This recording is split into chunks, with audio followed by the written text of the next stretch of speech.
तो ये है हमारा शॉर्ट इंग्लिश सेंटेंसेस पार्ट 3 यानी छोटे छोटे सेंटेंसेस पर तीसरा वीडियो, जो कि बहुत इंपॉर्टेंट है उन लोगों के लिए जो इंग्लिश सीखना चाहते हैं, जो इंग्लिश बोलना चाहते हैं, क्योंकि इस वीडियो में हम ऐसे सेंटेंसेस सीखेंगे जिनका यूज हम रोज करते हैं। तो वीडियो को एंड तक जरूर देखना, और अगर आपने अब तक इस चैनल को सब्सक्राइब नहीं किया है तो सब्सक्राइब कर देना मेरे और भी नए वीडियोस के अपडेट के लिए। तो चलिए फिर शुरू करते हैं। I am about to leave यानी मैं निकलने वाला हूं। अबाउट टू का यूज ऐसे सेंटेंसेस के लिए किया जाता है, वाला है, वाली है, वाले हैं, वाला था, वाली थी, वाले थे। जैसे एग्जाम्पल के तौर पर वो फिल्में देखने वाली थी, she was about to watch the movies यानी वो फिल्में देखने वाली थी। वो क्रिकेट खेलने वाला है, he is about to play cricket यानी वो क्रिकेट खेलने वाला है। मैं क्रिकेट खेलने वाला हूँ, I am about to play cricket यानी मैं क्या करने वाला हूँ, मैं क्रिकेट खेलने वाला हूँ। लिट द इंसेंस स्टिक यानी अगरबत्ती जला दो। सिगरेट को जलाने के लिए भी लिट का यूज किया जाता है। लिट द सिगरेट मतलब सिगरेट जला दो।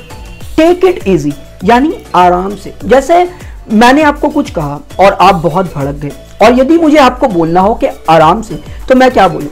जी हाँ, मैं बोलूंगा टेक इट इजी यानी आराम से, उतना प्रेशर मत लो, टेक इट इजी। नेक्स्ट है ओबे द रूल्स मतलब नियमों का पालन करो। आपने देखा ही होगा ट्रक के पीछे या किसी पुलिस के गाड़ी के पीछे लिखा होता है ओबे द रूल्स यानी नियमों का पालन करो। नेक्स्ट है स्टे आउट ऑफ दिस यानी इससे दूर रहो।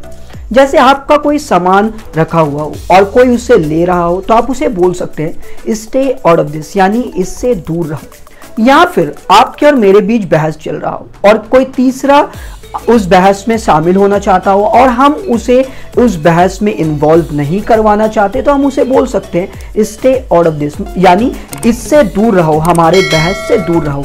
You stay out of this, तुम इससे दूर रहो। हु लिसन्स यानी कौन सुनता है। जैसे हम हिंदी में ऐसे बोलते हैं कि कौन सुनता है, कौन परवाह करता है, बस वही है हु लिसन्स यानी कौन सुनता है। आई एम फेड अप यानी मैं तंग आ गया हूं। आई एम फेड अप यानी मैं तंग आ गया हूं, मैं तंग आ चुका हूं। नेक्स्ट है मीनवाइल यानी इसी दौरान या इसी बीच। मीनवाइल आई डिड दिस, इसी दौरान मैंने ये किया, इसी बीच मैंने ये किया। I was playing cricket meanwhile I saw her, मैं क्रिकेट खेल रहा था, इसी दौरान मैंने उसे देखा। मैं क्रिकेट खेल रहा था, इसी बीच मैंने उसे देखा। इसी दौरान मैं खाना खा रहा था। इस सेंटेंस का इंग्लिश आपको मुझे कमेंट्स में बताना है। तो देखते हैं, चलिए बढ़ते हैं हमारे नेक्स्ट सेंटेंस की तरफ। अगला सेंटेंस है एट लीस्ट मतलब कम से कम। एट लीस्ट डू दिस, कम से कम ये करो। At least talk to her, कम से कम उससे बात करो। नेक्स्ट है एट एनी कॉस्ट यानी किसी भी कीमत पर। I can not leave her at any cost, मैं किसी भी कीमत पर उसे छोड़ नहीं सकता। I can not forget her at any cost, मैं किसी भी कीमत पर उसे भूल नहीं सकता। I will not do this at any cost, मैं किसी भी कीमत पर यह नहीं करूंगा। ही इज सो स्टबन यानी वो बहुत जिद्दी है। यू आर सो स्टबन यानी तुम बहुत जिद्दी हो। स्टबन का मतलब होता है जिद्दी। लेट मी स्पीक, मुझे बोलने दो। लेट मी स्पीक यानी मुझे बोलने दो। सम अदर टाइम यानी किसी और वक्त, किसी और समय। I will meet you some other time, मैं किसी और समय, किसी और टाइम तुमसे मिलूंगा। गिव मी अ कॉल यानी मुझे कॉल कर देना। जैसे आप कहीं जा रहे हैं और आपको बोलना हो कि मुझे एक कॉल कर देना, तो सिंपल आपको सिर्फ इंग्लिश में इतना बोलना है, गिव मी अ कॉल यानी मुझे कॉल कर देना। फॉरगेट दिस, इसे भूल जाओ।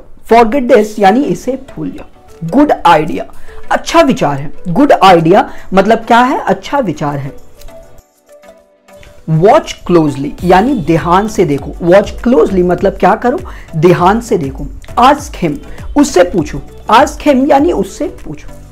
फाइंड मी, मुझे ढूंढो। फाइंड मी यानी मुझे ढूंढो। फाइंड हर, उसे ढूंढो। फाइंड देम, उन लोगों को ढूंढो। डू समथिंग, कुछ करो। डू समथिंग यानी कुछ करो। कम विथ अस, हमारे साथ चलो। कम विथ अस यानी हमारे साथ चलो, हमारे साथ आओ। आई विल ट्राई, मैं कोशिश करूंगा। दे विल ट्राई, वो लोग कोशिश करेंगे। ही विल ट्राई, वो कोशिश करेगा। आई एम ट्राइंग, मैं कोशिश कर रहा हूं। शी इज ट्राइंग, वो कोशिश कर रही है। आर यू सिक, क्या तुम बीमार हो। आर यू सिक, क्या तुम बीमार हो। आई विल पे यानी मैं पैसा दूंगा। आई विल पे मतलब मैं पैसा दूंगा। कम इन, अंदर आओ, कम इन मतलब अंदर आओ। गेट आउट यानी बाहर जाओ, गेट आउट मतलब क्या करो, बाहर जाओ। कम इन अंदर आओ, गेट आउट बाहर जाओ। व्हाट इज दिस यानी ये क्या है, व्हाट इज दिस मतलब ये क्या है। होल्ड अ डोर, दरवाजा पकड़ो, होल्ड अ डोर यानी दरवाजा पकड़ो। होल्ड का मतलब होता है पकड़ना, होल्ड दिस यानी ये पकड़ो। हैंग ऑन मतलब इंतजार करो, रुको। जैसे आप किसी से कॉल पर बात कर रहे हैं और यदि आपको बोलना हो कि रुको, तो आपको इंग्लिश में सिर्फ इतना बोलना है, हैंग ऑन यानी रुको। इस नेक्स्ट सेंटेंस है बिफोर दैट यानी इससे पहले, बिफोर दैट मतलब इससे पहले। से समथिंग कुछ कहो, से समथिंग यानी कुछ कहो। से समथिंग टू हर उससे कुछ कहो, से समथिंग टू मी मुझसे कुछ कहो। कीप सिटिंग यानी बैठे रहो, कीप सिटिंग मतलब बैठे रहो।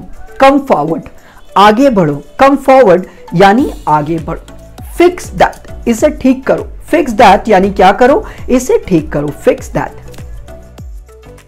थिंक अबाउट इट यानी इस बारे में सोचो, थिंक अबाउट इट मतलब क्या करो, इस बारे में सोचो। से दैट अगेन फिर से कहो, से दैट अगेन यानी फिर से कहो। जैसे आपको किसी ने कुछ कहा बट आपने अच्छे से सुना नहीं, तो आप उसे बोल सकते हैं से दैट अगेन मतलब फिर से कहो। तो नेक्स्ट सेंटेंस है वेयर टू गो यानी कहां जाना है, वेयर टू गो मतलब कहां जाना है। व्हाट टू डू क्या करना है, व्हाट टू डू यानी क्या करना है। आल गो मैं जाऊंगा, आल गो मतलब मैं जाऊंगा। तो दोस्तों उम्मीद है आपको आज का ये वीडियो पसंद आया हो। अगर वीडियो पसंद आया हो तो लाइक एंड सब्सक्राइब कर देना मेरे और भी आने वाले नए वीडियोस के अपडेट के लिए। और कमेंट्स में मुझे जरूर बताना कि आपको आज का ये वीडियो कैसा लगा। तो आज के लिए बस